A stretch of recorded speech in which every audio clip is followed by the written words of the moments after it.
नमस्कार, special report में आपका स्वागत है। मैं हूं निशांत चतुर्वेदी। एक नटवर लाल ये कह सकते हैं, और एक थे वो कानून मंत्री जो कि अब कानून मंत्री नहीं है, पिछली बार ही वो हट गए थे। हम बात कर रहे हैं सोमनाथ भारती की। उनकी पत्नी ने उनके ऊपर मारपीट के आरोप लगाए। शुरुआत इसी से करते हैं। उनकी पत्नी ने आरोप लगाए हैं और सोमनाथ भारती ने क्या कहा है, आइए देखते हैं।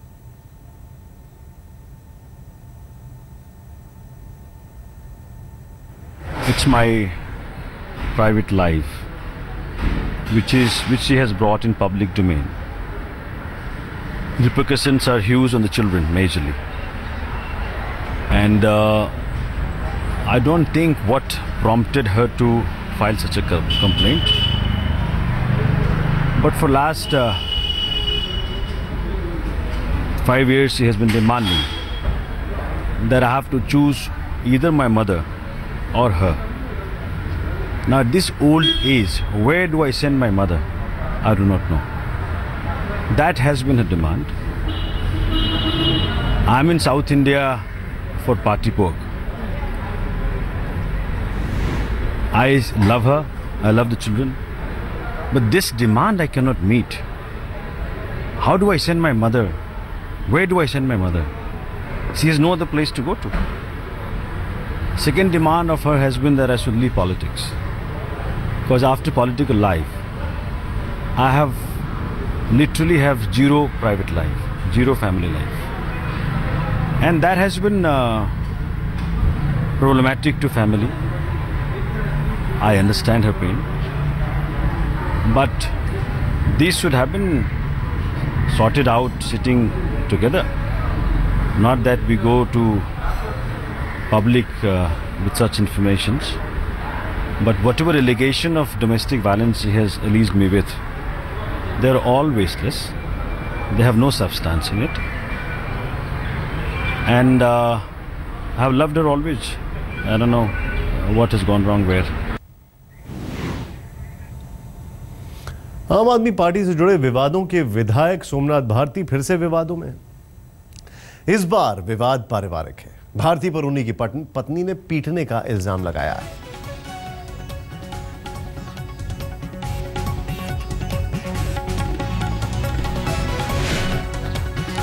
पत्नी के सारे आरोपों को सोमनाथ भारती ने गलत बताया है। कहा है कि मेरी पत्नी चाहती हैं कि मैं अपनी वृद्ध मां और राजनीति को छोड़ दूं। यह संभव नहीं है। यह भी कहा है कि मैं अपने बच्चों और अपनी पत्नी से बहुत प्रेम करता हूं और मैं नहीं जानता कि उन्होंने ऐसा कदम क्यों उठाया, लेकिन उनके जितने भी आरोप हैं सब बेबुनियाद हैं और सरासर गलत है।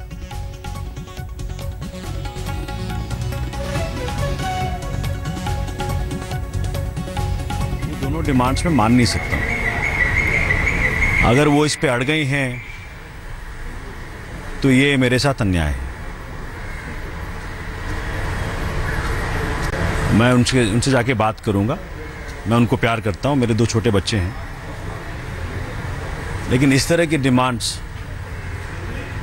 को मैं मान ही नहीं सकता। मैं किस कदर से मानूं मुझे नहीं मालूम। अब मैं जाके उनसे बात करूंगा कि मामला क्या है, फिर देखूंगा। धन्यवाद।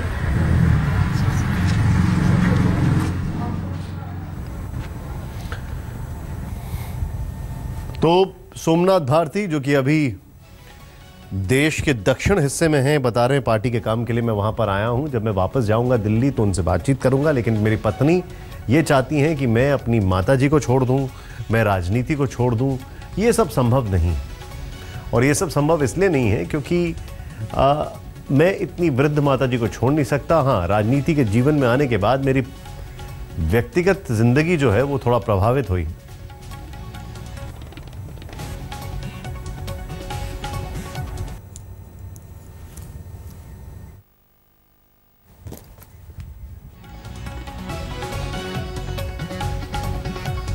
तो ये पूरा मामला कुछ इस तरीके से है कि सोमनाथ भारती की पत्नी ने उनके ऊपर आरोप लगाए हैं। अब सोमनाथ भारती ने जवाब दे दिया है, लेकिन इस पर क्या कहना है पुलिस कमिश्नर का, आइए देखते हैं।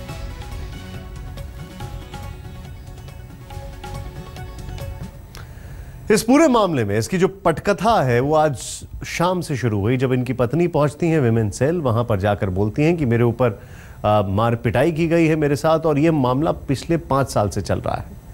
पीड़ित पत्नी ने बाकायदा शिकायत महिला आयोग में दर्ज करा दी है और मीडिया के सामने अपना दुखड़ा भी धोया।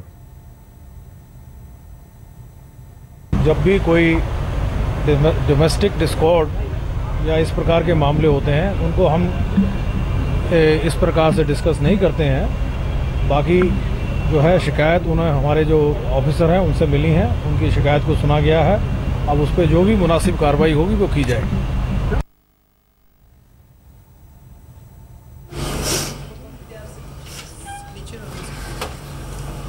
ये उस वक्त की तस्वीरें हैं जब इनकी पत्नी आज महिला आयोग जाती हैं, एकदम से फूट फूट कर रोने लगती हैं। बरखा शुक्ला उस वक्त वहाँ पर मौजूद होती हैं। महिला आयोग की अध्यक्षा जो है वो उनको वहाँ पर कंसोल करती हैं और मीडिया की मौजूदगी होती है। फिर वो बताती हैं किस तरीके से पिछले 5 साल से निरंतर मेरे साथ हाथापाई मारपीट होती आई है। मैं सेपरेशन चाहती हूँ, मैं इनके साथ रहना नहीं चाहती हूँ, मैं इनसे दूर रहना चाहती हूँ और मैं चाहती हूँ कि मैं एक इज्जत की ज़िंदगी जीऊँ अपने बच्चों के साथ। इस पर सोमनाथ भारती का बयान, अभी आपको वो भी तस्वीर दिखाएंगे जो सोमनाथ भारती अभी थोड़ी देर पहले उन्होंने बयान दिया है। दोनों तस्वीरें आपको दिखाएंगे किस तरीके से सोमनाथ भारती ने बयान दिया। बोलते हैं कि मैं अपनी पत्नी और अपने बच्चों से प्रेम करता हूं, मुझे समझ में नहीं आता है कि उनको ऐसा करने की आवश्यकता क्या पड़ी। और सही बात यह है, असल बात यह है कि मेरी पत्नी चाहती है कि मैं अपनी माताजी और राजनीति दोनों को छोड़ दूं। माताजी को मैं छोड़ नहीं सकता क्योंकि इतनी वृद्ध अवस्था में मैं उनको कहाँ छोड़ूंगा। और रही बात राजनीति की, तो राजनीतिक जीवन में आने के बाद व्यक्तिगत जिंदगी थोड़ा प्रभावित होती है।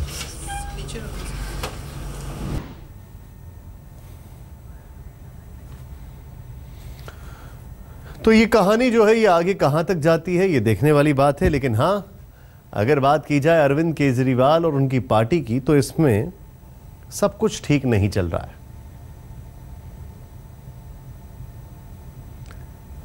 एक नेता पुलिस के साथ देश के अलग अलग शहरों में जा रहे हैं जहां जहां से उनकी डिग्रियों का पता लग रहा है। दूसरे नेता, उनकी पत्नी पुलिस में चली गई हैं और पूरा जो मामला है वो कुछ इस कदर आगे बढ़ रहा है कि ये आम आदमी पार्टी के लिए न सिर्फ एम्बैरेसिंग हो गया है बल्कि एक सोचने वाली बात हो गई है कि आखिर ये सब हो क्या रहा है। और अभी ज़्यादा दिन नहीं हुए हैं सरकार बने। सोमनाथ भारती की पत्नी महिला आयोग में जाती हैं, इसके बाद सोमनाथ भारती अपना बयान देते हैं, बाकायदा महिला आयोग की अध्यक्षा वो अपना बयान देती हैं और बस्सी साहब कहते हैं कि जो कार्रवाई होती है वो की जाएगी।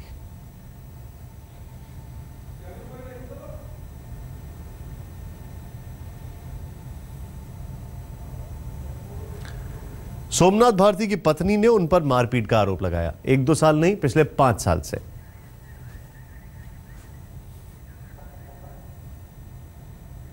क्या सोच रहे हो? साकेत कोर्ट ने जितेंद्र सिंह तोमर को 4 दिनों के लिए पुलिस रिमांड पर सौंपा है और इन 4 दिनों में दिल्ली पुलिस को न सिर्फ तोमर पर लगे फर्जी डिग्री के इल्जामों की तस्दीक करनी है बल्कि वो तमाम सबूत भी जुटाने हैं जो तोमर के खिलाफ अदालत में मामले मजबूत बनाएंगे। और इसी गरज से अब पुलिस 4 दिनों में तोमर को लेकर 3 राज्यों की तकरीबन 3000 किलोमीटर के सफर पर निकली।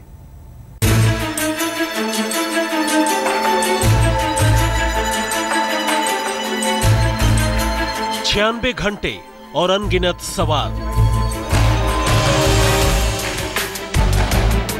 दिल्ली के कानून मंत्री रहे जितेंद्र सिंह तोमर की फर्जी डिग्री के मामले में पुलिस के पास अदालत से मिले कुल जमा 4 दिन यानी 96 घंटों की मोहलत है और उसे तोमर से 1, 2, 10 या 20 नहीं बल्कि अनगिनत सवाल पूछने हैं।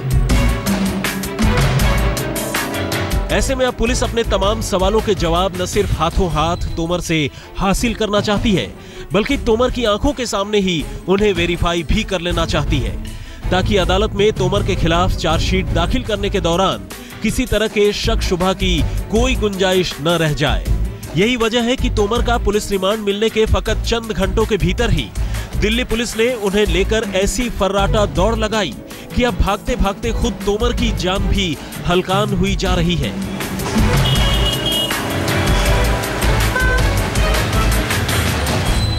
मंगलवार को तोमर को गिरफ्तार किए जाने के बाद पुलिस ने उन्हें साकेत कोर्ट में पेश किया और इस मामले पर कस्टोडियल इंटरोगेशन के लिए 5 दिन के पुलिस रिमांड की मांग की। अदालत ने गिरफ्तारी को लेकर पुलिस की जल्दीबाजी पर सवाल तो उठाए, लेकिन फिर तोमर को 4 दिनों के लिए रिमांड पर सौंप दिया और ये वक्त था शाम के तकरीबन 6:30 बजे का। यानी अब पुलिस के पास तोमर के 96 घंटों की गिनती शुरू हो चुकी थी। इसके बाद पुलिस शाम तकरीबन 7 बजे तोमर को लेकर साकेत कोर्ट से निकली और फिर डीसीपी दफ्तर होती हुई हौज खास पुलिस थाने पहुंची। इसके बाद तोमर को रात करीब 9 बजे मेडिकल जांच के लिए एम्स लेकर जाया गया। पुलिस फिर थाने लौटी और उसके बाद तोमर के साथ साथ दिल्ली पुलिस की टीम ने जो दौड़ लगाई वो अब भी जारी है। जिस व्यक्ति ने ये डॉक्यूमेंट्स बनाए हैं, अगर माननीय तोमर साहब ने किसी से प्रोक्योर किए थे तो हम उस व्यक्ति को पकड़ना चाहेंगे। उस व्यक्ति को जिन जिन लोगों से मदद मिली, चाहे वो सरकारी कर्मचारी थे, चाहे वो प्राइवेट आदमी थे, उन सबको हमारा पकड़ने का लक्ष्य होगा। पुलिस ट्रेन के रास्ते तोमर को लेकर एसी एक्सप्रेस से रात करीब 11:30 बजे नई दिल्ली से लखनऊ के लिए रवाना हुई। सुबह तकरीबन 7:45 बजे पुलिस टीम उन्हें लेकर लखनऊ रेलवे स्टेशन पहुंची। इसके बाद पुलिस ने फौरन ही लखनऊ से फरक्का एक्सप्रेस पकड़ी और तोमर को लेकर फैजाबाद के लिए रवाना हो गई। चूंकि तोमर ने फैजाबाद के राम मनोहर लोहिया अवध यूनिवर्सिटी के साकेत कॉलेज से बीएससी की पढ़ाई करने और डिग्री हासिल करने का दावा किया था, पुलिस इस दावे को वेरीफाई करना चाहती थी। पहले पुलिस यूनिवर्सिटी पहुंची और वहां से सड़क के रास्ते तकरीबन 5 किलोमीटर दूर साकेत कॉलेज।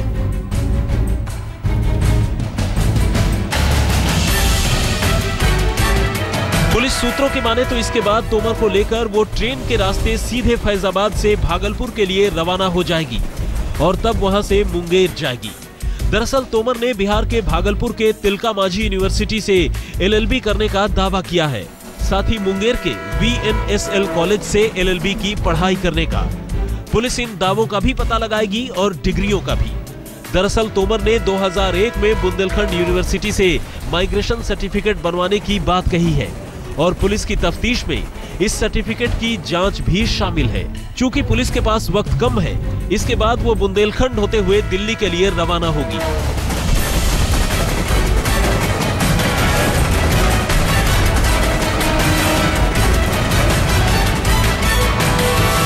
अवध यूनिवर्सिटी से रिकॉर्ड खंगालने के बाद दिल्ली पुलिस की टीम सीधे भागलपुर जाएगी और वहां से मुंगेर के उस कॉलेज भी जाएगी जहां से जितेंद्र तोमर ने एलएलबी की पढ़ाई करने का दावा किया है। वापसी में दिल्ली पुलिस बुंदेलखंड यूनिवर्सिटी भी जाएगी क्योंकि बुंदेलखंड यूनिवर्सिटी से जितेंद्र तोमर ने माइग्रेशन सर्टिफिकेट लेने का भी दावा किया था। जाहिर तौर पर दिल्ली पुलिस इस मामले में सबूत जुटाने में कोई कसर नहीं छोड़ रही। अब 3 राज्यों और 3 यूनिवर्सिटियों के इस लंबे सफर में वक्त तो लगेगा ही और पुलिस को हर हाल में तोमर को 13 जून की शाम तक साकेत कोर्ट में पेश भी करना होगा। फैजाबाद से तंसीम हैदर और दिल्ली से पुनीत शर्मा के साथ हिमांशु मिश्र, आज तक।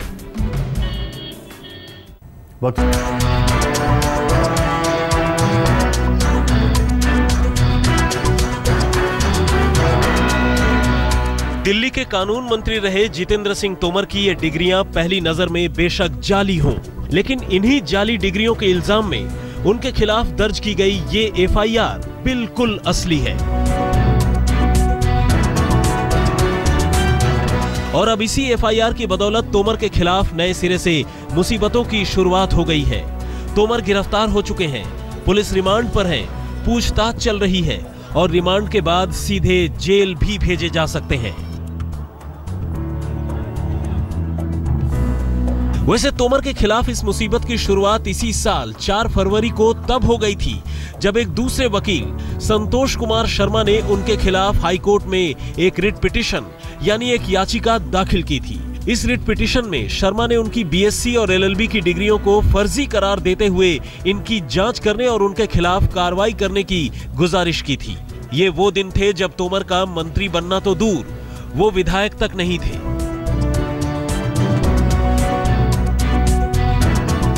लेकिन इसके बाद वक्त ने पलटी खाई और तोमर पहले आम आदमी पार्टी की ओर से विधायक चुने गए और फिर उनके वकील होने के दावे को देखते हुए ही शायद आम आदमी पार्टी ने उन्हें 13 मार्च को दिल्ली के कानून मंत्री की कुर्सी सौंप दी। तब तक हाईकोर्ट इस मामले में तोमर के साथ साथ बार काउंसिल ऑफ इंडिया और बार काउंसिल ऑफ दिल्ली को नोटिस जारी कर चुकी थी और बार काउंसिल अपने स्तर पर मामले की जांच शुरू कर चुकी थी। लेकिन शायद अब वक्त बदल चुका था।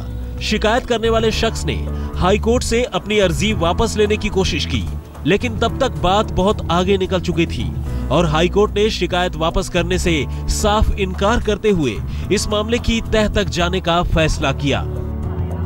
नितिन जैन और चिराग गोठी के साथ शिवेंद्र श्रीवास्तव, दिल्ली आज तक।